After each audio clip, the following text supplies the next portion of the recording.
Up to this point, the best and most documented method for changing body composition is by increasing the quality of both your exercise and your dietary intake.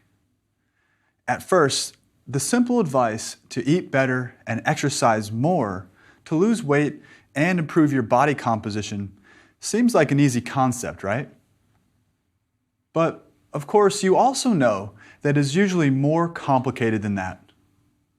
This is why some people often reach a point where they search for more outside-the-box options to help them meet their body composition goals. Maybe you've heard of things like using no-calorie sweeteners, using stand-up desks, wearing ice-cold vests, or simply sleeping more. The theory behind these methods is generally to either 1, decrease the amount of food you eat, or 2, increase your total energy expenditure. The overarching theme and rationale of these methods is that they help manipulate both energy intake and energy expenditure, which theoretically could result in body composition changes. Does this sound familiar? It makes sense that these less common methods try to create a negative energy balance to increase fat use. This lecture is dedicated to evaluating the efficacy of some of the less traditional approaches to altering body composition. First, let's talk about tools and tricks that are used to decrease total energy intake in order to manipulate body composition. One very common method comes in a tiny little colorful packet everywhere you go. To limit calorie intake, many people choose to use low-calorie or no-calorie sweeteners. Originally, these artificial sweeteners were for people with diabetes because of their inability to handle large doses of real sugar. But in recent years, these sweeteners have been incorporated into diets of those looking to lose weight and fat. Sugar consumption in the diet of Americans has increased astronomically too, and not only due to soft drinks, but also from other processed foods like cookies, salad dressing, and condiments. On average, each American consumes approximately 130 pounds, almost 60 kilograms of sugar per year. Given that excess of any macronutrient, carbohydrates, fats, or proteins, can be the enemy of ideal body composition, it seems fitting that we look to other options for controlling your sweet tooth. It seems perfect, right? With substitutes like sucralose and aspartame, for example, it is typically thought that we still get the sweet without the negative insulin-stimulating impact of sugar, all while lowering caloric intake. There's quite a bit of research to back this up.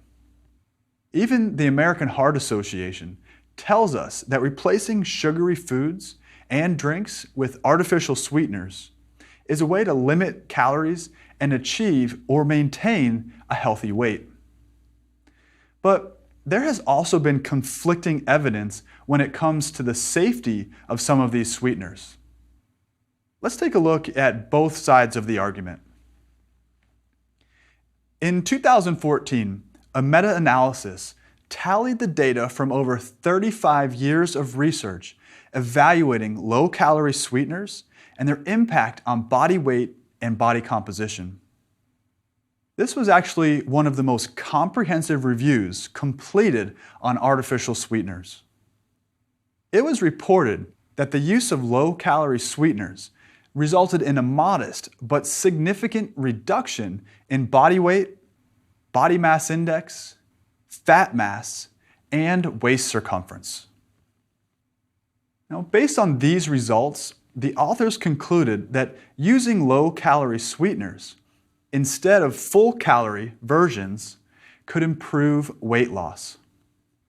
This is a good sign, but conflicting data exists too. There have been some claims that the use of artificial sweeteners can actually increase body weight and may cause negative health effects. For example, one study evaluated the metabolic effects of one sugar substitute called sucralose, which is sold as Splenda. Results showed that one dose of sucralose caused a small increase in blood glucose concentrations, an increase in insulin levels, and a decrease in insulin clearance. Even with no calories, sucralose may still cause an increase in blood glucose, albeit small, which is the exact opposite of the desired effect of artificial sweeteners. Now, others have looked at sucralose consumption over 12 weeks. This study was in rats, and it also looked at doses of sucralose that were equivalent to what humans would normally eat. Results showed a decrease in the good type of fecal microflora and an increase in fecal pH. An imbalance of good and bad gastrointestinal microflora or bacteria in your gut may be related to weight gain and obesity. So, what is the bottom line here about low-calorie sweeteners? I think you may find success using low-calorie sweeteners in moderation to decrease energy intake and help maintain weight loss. Although more research is needed, it seems reasonable to try and choose the artificial sweeteners that are as natural as you can get. For example, stevia is an herb. You can even grow it in your garden. Now, just because they may be more natural does not mean that they're safer. It is probably best to just limit added sugars or added artificial sweeteners when possible. Other popular dietary methods that people use to try to improve body composition and weight loss is the ever-popular detox or cleanse diet. I'm sure you know people who have tried these diets or have even tried them yourself. Detox regimens normally include pretty serious calorie restriction and focus on the consumption of fruits and vegetables only, many times in the form of juices. Major advocates of these types of diets are celebrities who claim that cleanses provide them with more energy and help them to quickly lose weight. So, did the celebrities or the scientists have this figured out? Well, first, it can't be denied that with low calorie intake, you are likely to see weight loss results. But where is this weight coming from? Is it from fat or is it from muscle? Well, the weight loss from detox diets is most likely coming from a loss of stored glucose, also called glycogen. This makes sense because when you drastically reduce calorie intake, you will likely also lower your blood glucose quite a bit. This would make you rely on stored glycogen found in your liver and your muscles to help keep a normal blood glucose concentration. In fact, you will deplete glycogen stores from your body in just 24 to 48 hours, which results in even more weight loss because glycogen is stored with water. So you end up losing stored glucose and water weight. Cleanses or detox diets only provide short-term fixes for weight loss and do not result in long-term improvements in fat mass. They might even decrease your muscle mass, which is definitely not desirable. In my opinion, the science does not support the use of detox diets for health or body composition improvements. Until I see consistent research evidence to the contrary, with a healthy liver, you have all the detox power that you need. Now, probably the easiest way to consume fewer calories overall and to create a negative energy balance is to consider how much you eat out at restaurants every week. In 2014, researchers looked at the effects of restaurant food consumption on total calorie intake. Not surprisingly, eating out at a fast food or a full-service restaurant resulted in increase in total energy intake, saturated fat, and sodium intake. In fact, eating out resulted in approximately an extra 200 calories eaten per day. If you did this every day, that's an extra 73,000 calories per year, and possibly up to 20 pounds of fat gain per year. Even if it's not a full 20 pounds, you're still setting yourself up for trouble with your body composition. The crazy part is that this is not uncommon. The typical adult American eats a meal or snack from a restaurant 5.8 times per week. You can see how this may cause a long-term positive energy balance, especially if you make poor choices at the restaurant and don't exercise much.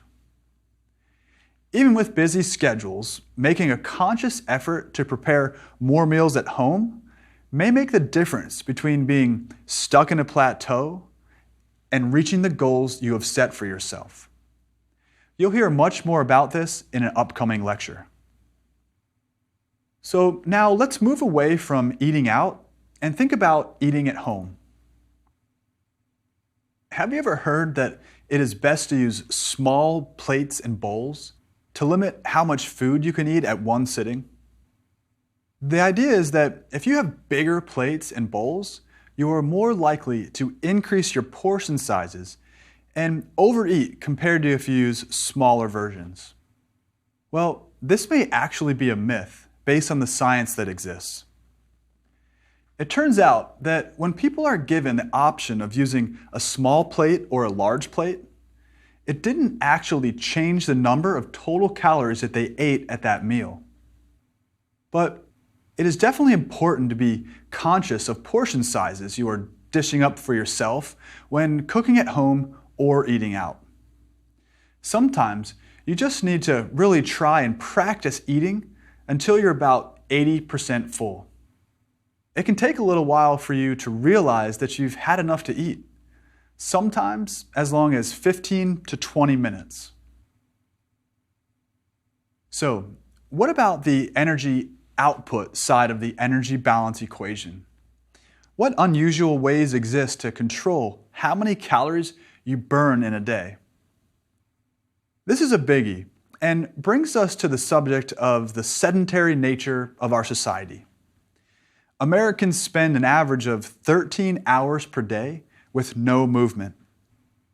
If you add in 8 hours of sleep, this makes a whopping total of 21 hours per day. That's 21 hours. That's almost 90% of your day. And the worst part is, studies have found that even if you're doing some physical activity during the day, it can't outdo the harmful effects of sitting during the other time. So, if you make time for 30 minutes of exercise, all the other sitting is still not good. Sitting for an extended amount of time per day has been related to the development of cancer, diabetes, and cardiovascular disease. So what should you do? The simple answer is to move more. Here's the research. A 2008 study gave people devices that measured their movement throughout the day. It turns out that people who took more breaks from sitting had lower waist circumferences, lower BMI, and better glucose control. And the best part is, the average length of the breaks was only 4.5 minutes. No matter how busy you are, you can find a few minutes to get up and move.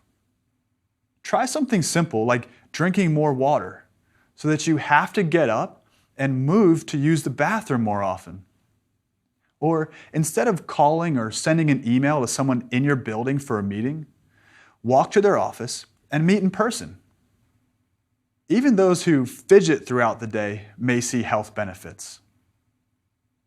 A study from the Mayo Clinic placed sensors on people to measure their daily movement and found that people who commonly paced or fidgeted during the day were leaner than people who did not fidget as much.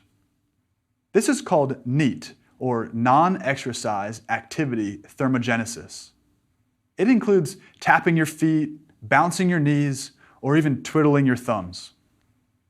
It seems like nothing, but it looks like those tiny movements add up over a day.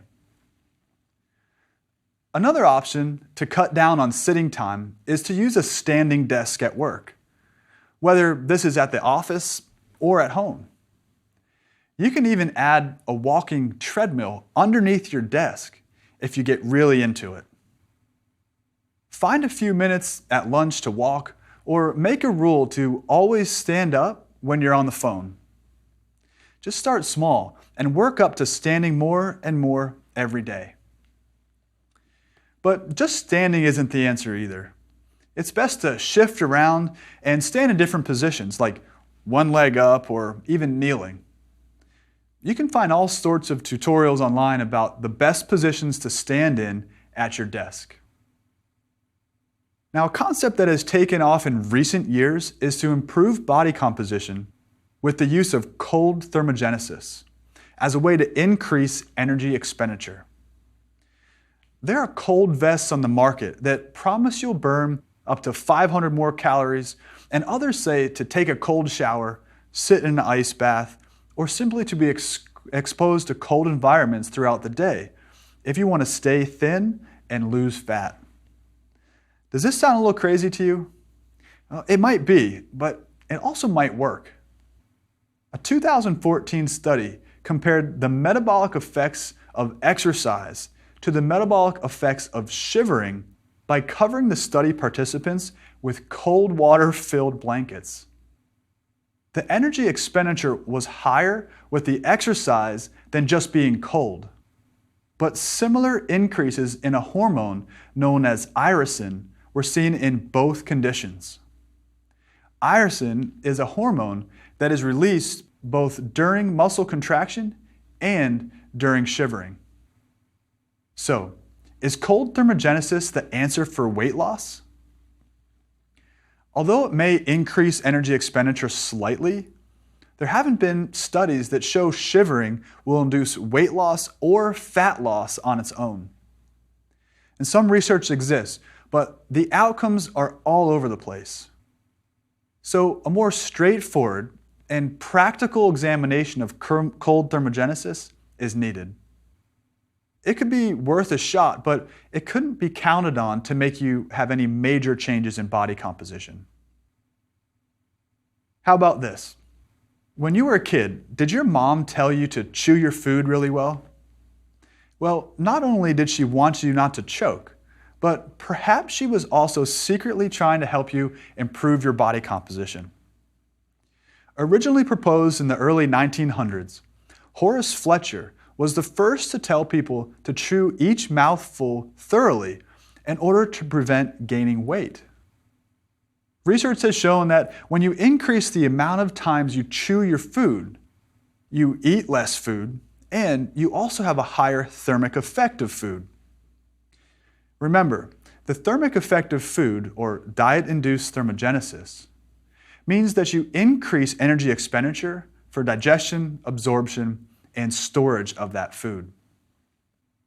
Although this technique may seem to have a very small impact, think about how fast you can eat your food when you're really hungry or in a rush. Odds are you aren't paying attention and taking the time to chew your food very well. This method certainly isn't going to change your body weight overnight, but it is something to think about as you eat each meal. When you eat slowly and chew food more, you might just increase the thermic effect of that meal and decrease the total number of calories you eat too. So far, we talked about outside-the-box methods to limit energy intake and to increase energy expenditure.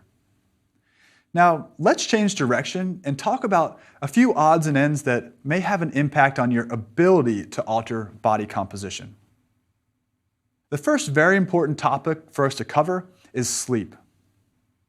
Sleep, or lack of sleep, is more crucial to weight loss and weight gain than people realize. A 2013 Gallup poll found that 40% of adults are getting less than 7 hours of sleep per night, which is below the lowest recommended amount. And the national average is only 6.8 hours of sleep per night. In addition, it's estimated that 50 to 70 million Americans have some form of sleep or wakefulness disorder, making it difficult to get a solid 8 hours of sleep. It is likely that this ambitious attitude and continuous sleep debt is actually hurting our health. Here are just a few of the things that sleep can have an effect on: metabolic control, insulin sensitivity, food cravings, muscle recovery, body composition, hormone profile, and performance. Not only has sleep debt been shown to increase the risk of several chronic diseases, but it is associated with metabolic issues as well. A 2010 study found that adults who got less than 8 hours of sleep per night were hungrier for high carbohydrate foods, putting them at risk for glucose and insulin problems. This is thought to be due to our brains craving the main energy source for it, glucose, when it is in sleep deprivation mode.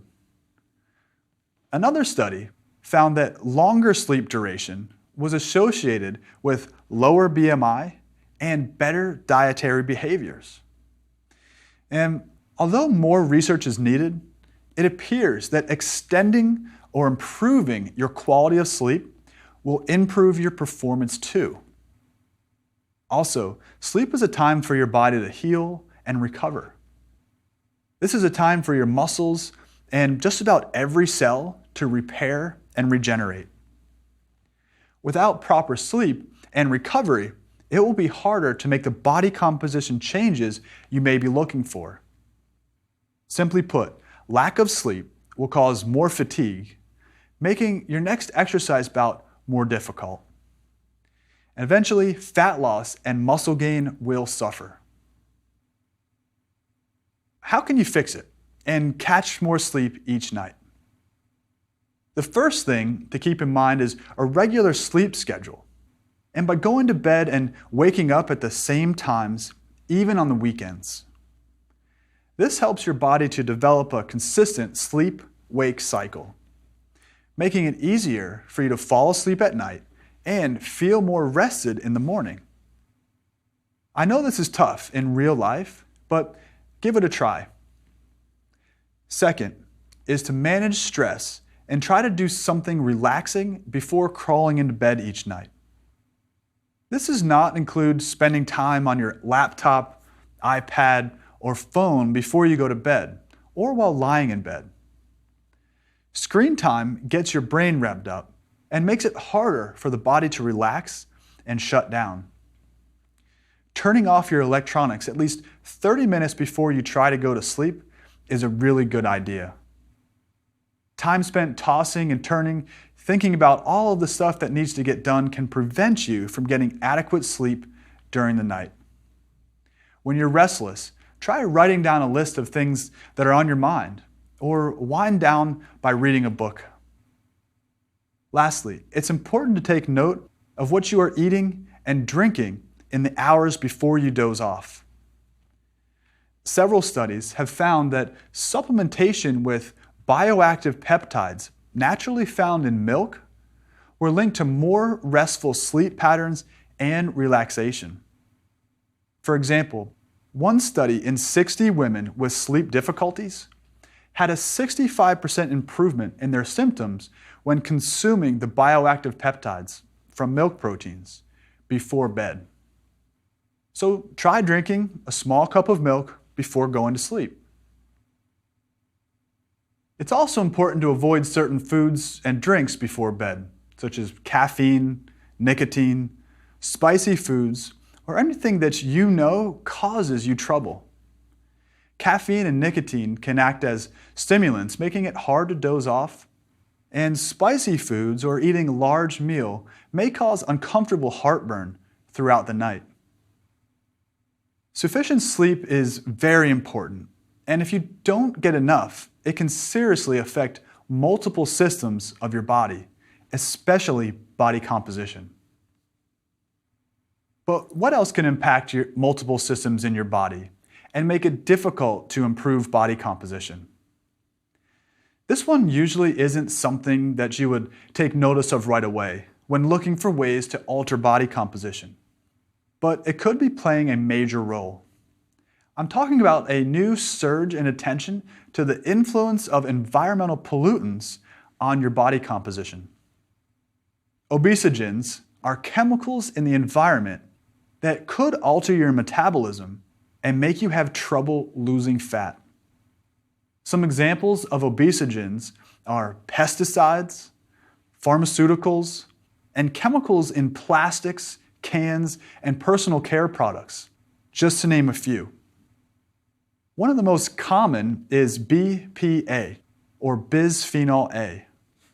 This is found in all types of plastic products, like storage containers and some water bottles. Others are found in some detergents and certain types of flame retardant materials. Obesogens are thought to disrupt your endocrine system and affect a number and size of your fat cells, and other hormones are associated with appetite and satiety. These alterations to the endocrine system might result in fat gain over time. It makes sense that if you are constantly exposed to these environmental factors early in life, that the negative outcomes may be irreversible and making it harder to manage your weight the rest of your life. Now, we don't know exactly how much exposure will make some of these compounds active in your body. So it's best to avoid exposure. When possible, try filtering water, choosing organic foods, and choosing glassware over plastic when you can. Exposure to pollutants are not a proven cause of metabolic issues leading to poor body composition, but they could possibly be a contributing factor. With a lot of these methods, the goal is to make small, obtainable changes in your energy intake or expenditure in order to alter the energy balance equation.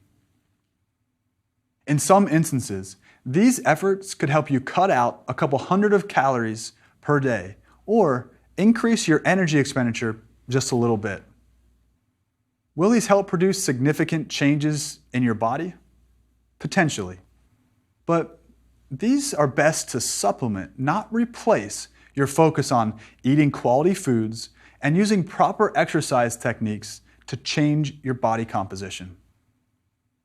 For example, replacing all the sugar in your diet with low-calorie sweeteners may limit your total calorie intake for the day. But I'd rather you focus on a well-rounded diet that is low in refined sugars and just has natural sugars from things like fruit. You'll end up with more nutrient density if you focus on a generally good diet.